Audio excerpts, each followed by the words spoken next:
कार्यार्थी भजते लोके यावत् कार्यम न सिद्ध्यति उत्तीर्णे च परे पारे नौकायाम किम प्रयोजनम।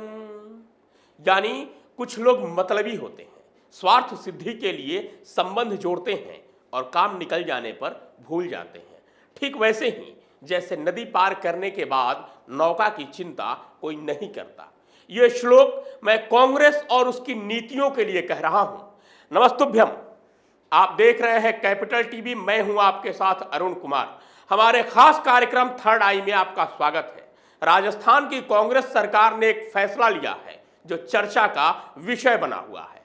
राजस्थान में अशोक गहलोत सरकार ने अल्पसंख्यकों के लिए अलग से विकास कोष बनाने का फैसला लिया है। इस विकास कोष में लगभग 100 करोड़ रुपए का प्रावधान किया गया है जो 1 साल के लिए होगा। इस विकास कोष के पैसे को अलग अलग योजनाओं में खर्च किया जाएगा जो मुस्लिमों के लिए होगा।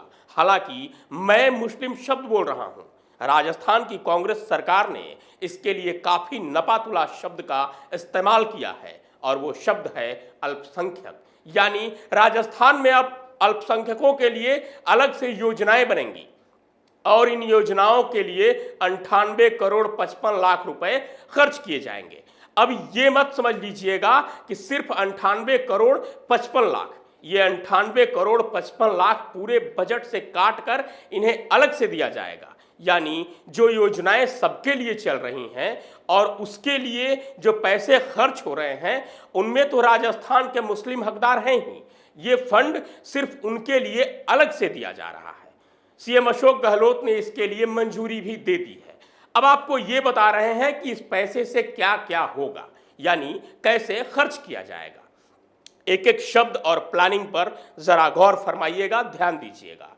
इस कोष से मुस्लिम समुदाय के लोगों के परंपरागत हुनर के विकास के लिए 50 लाख, अल्पसंख्यक लोगों को रोजगार देने के लिए अंतर्राष्ट्रीय भाषाओं के प्रशिक्षण पर 2 करोड़, वक्फ भूमि या सार्वजनिक भूमि पर बने कब्रिस्तान, मदरसों एवं विद्यालयों में चारदीवारी निर्माण के लिए 5 करोड़ रुपए खर्च किए जाएंगे।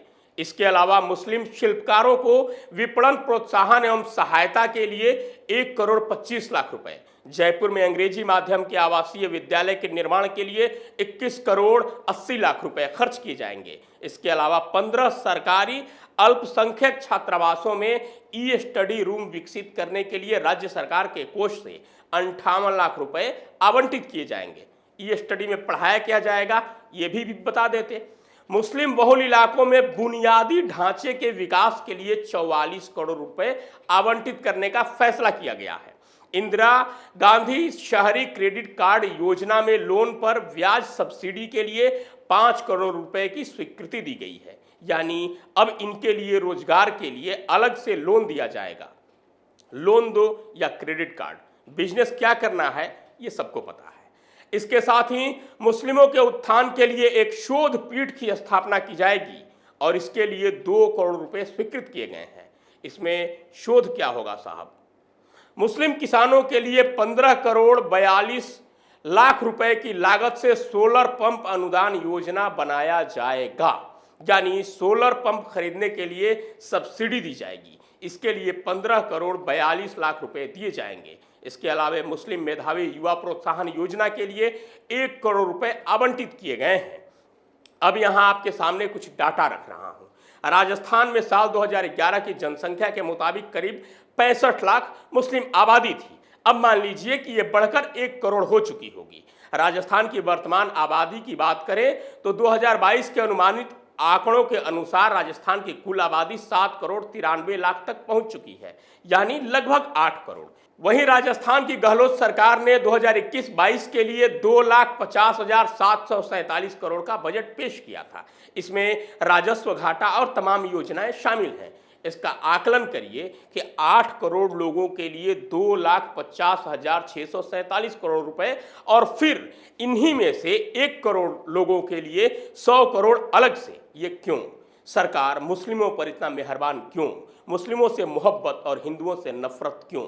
ये कोई पहला मौका नहीं है जब कांग्रेस की सरकार मुस्लिमों के लिए अलग से पैसे और योजनाओं की व्यवस्था कर रही है। इससे पहले हज सब्सिडी, मदरसा मुफ्त योजना समेत कई योजनाएं हैं इस बात की गवाह रही हैं कि कांग्रेस की मेहरबानी मुस्लिमों के साथ हमेशा रही है और हिंदुओं से खानदानी दुश्मनी निभाती रही है। लेकिन यहाँ एक सवाल है कि जब इतने पैसे इनके लिए योजनाओं पर खर्च किया जाता है, इनके उत्थान के लिए अलग से बजट और योजना लाई जाती है, तो ये गरीब ही क्यों रह जाते हैं? आखिर ये गरीब क्यों हैं? बदतर और बुरी स्थिति में जिंदगी गुजारने के लिए मजबूर क्यों हैं? इसी राजस्थान का बीपीएल लिस्ट अगर आप देखेंगे तो पूरी जनसंख्या की 65% आबादी इसी सूची में दिखाई देती है, यानी बीपीएल लिस्ट में है। जब इनके लिए पैसे खर्च किए जा रहे हैं तो भी इनकी दुर्दशा के लिए आखिर जिम्मेदार कौन है? अब यहां अपने थर्ड आई का प्रयोग कीजिए और खुद को इन योजनाओं के पीछे की कहानी की तरफ लेकर जाइए और सोचिए कि क्या सच में ये पैसे इनके पास पहुंचते हैं? क्या सच में आम मुस्लिम जनता के लिए इन पैसों का उपयोग होता है? तो पता चलेगा कि नहीं। कुछ कांग्रेस नेता रसूखदार सत्ता से चिपके हुए कुछ लोगों की बात छोड़ दें तो अधिकांश आबादी गरीबी रेखा के नीचे ही जिंदगी जीने को मजबूर है। दरअसल कांग्रेस यहाँ दोहरी नीति अपनाती है। वो ये हमेशा मुस्लिमों को हिंदुओं के खिलाफ जहर भरकर उन्हें उकसाती है। वे बेचारे बस इसी में खुश हो जाते हैं कि हमारे लिए कब्रिस्तान का पैसा मिल रहा है। आप खुद सोचिए कि जिंदा लोगों के लिए घर की व्यवस्था नहीं की जाती और मरने के बाद कब्रिस्तान को खूबसूरत बनाया जाता है। मुस्लिम समुदाय इसी मीठे जहर के सहारे जिंदा रहता है कि हिंदुओं के लिए कुछ नहीं किया जा रहा, हमारे लिए इतने पैसे दिए जा रहे हैं। वहीं कुछ मुस्लिम नेता जो इन पैसों में हिस्सेदार होते हैं, वे इसका प्रचार ठीक उसी प्रकार करते हैं जैसे जिहादी को यह समझाया जाता है कि मरने के बाद तुम्हें हूर मिलेगी। दरअसल जनवरी का महीना चल रहा है, फरवरी में बजट पेश होना है और राजस्थान सरकार के सामने समस्या ये है कि जो पैसे बचे हैं उनको खर्च कहाँ और कैसे किया जाए। इसके लिए उन्होंने सॉफ्ट टारगेट मुस्लिम समुदाय को ढूंढ लिया और कह दिया गया कि 100 करोड़ आपके लिए। अब क्या है कि इन पर कोई जल्दी सवाल नहीं पूछेगा, क्योंकि जो ही कोई सवाल उठाएगा तो उसे इस्लाम और मुस्लिम विरोधी बता दिया जाएगा कि ये मुस्लिम का विकास नहीं देखना चाहता है। दरअसल ये वो लोग हैं जो मुस्लिम मदरसा और कब्रिस्तान के खिलाफ हैं। वहीं कुछ मुस्लिम नेता उकसा देंगे और सवाल पूछने वाला मुस्लिम समाज के निशाने पर आ जाएगा। अब कोई भी इस पचड़े में पड़ना नहीं चाहेगा कि बिन मांगे मुसीबत क्यों मोल ली जाए।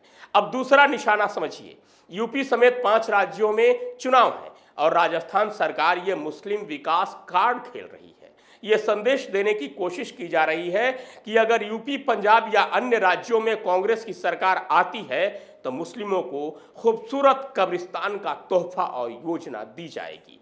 अब मेरा सवाल कांग्रेस से है, अगर कांग्रेस को मुस्लिमों से इतना ही प्यार है, इतनी ही मोहब्बत है, तो एक काम करें, कांग्रेस अध्यक्ष के तौर पर किसी मुस्लिम का नाम प्रस्तावित किया जाए, किसी मुस्लिम को कांग्रेस का अध्यक्ष बनाया जाए। वैसे भी सोनिया गांधी अंतरिम अध्यक्ष हैं और राहुल गांधी से कांग्रेस पार्टी संभल नहीं रही है, तो किसी मुस्लिम को कांग्रेस अध्यक्ष बनाया जाए। वैसे भी कांग्रेस में अच्छे अच्छे मुस्लिम नेता हैं जिनकी प्रशंसा खुद सोनिया गांधी और राहुल गांधी कर चुके हैं। लेकिन नहीं, ऐसा नहीं होगा। इन्हें मुस्लिमों के कंधों पर बंदूक रखकर हिंदुओं से दुश्मनी निकालनी है, दोनों के बीच नफरत की सीढ़ी बनानी है और उसी सीढ़ी के सहारे सत्ता तक पहुंचना है। अब जरा इसके प्रभाव के बारे में बात करते हैं कि इसका परिणाम क्या होगा। यूपी समेत 5 राज्यों के चुनाव में कांग्रेस इस योजना के नाम पर मुस्लिम वोटरों को लुभाने की कोशिश करेगी। उन्हें शोरूम की तरह इस योजना को सजा सजाया दिखाया जाएगा। वहीं मुस्लिम कम्युनिटी के लोग इसे सच मानते हुए इसकी तरफ झुकेंगे। सच्चाई नहीं बताई जाएगी कि उनके लिए पैसे की घोषणा तो हुई, लेकिन वो पैसे बजट और मुस्लिम को मैनेज करने के लिए खर्च कर दिया गया, न कि उनकी स्थिति बदलने के लिए। काश मुस्लिम समुदाय इस सच्चाई को समझ लेता। काश ये मुस्लिम समुदाय मजहब के सत्ता प्रायोजित इस जहर के कड़वापन को जान लेता तो उसकी और उसके परिवार की तस्वीर और तकदीर कुछ और होती। सच्चाई यही है, कोई कुछ भी कहे, लेकिन कांग्रेस की ये नीति रही है। फूट डालो, राज करो, हिंदू मुस्लिम को लड़ाओ और सत्ता में बने रहो।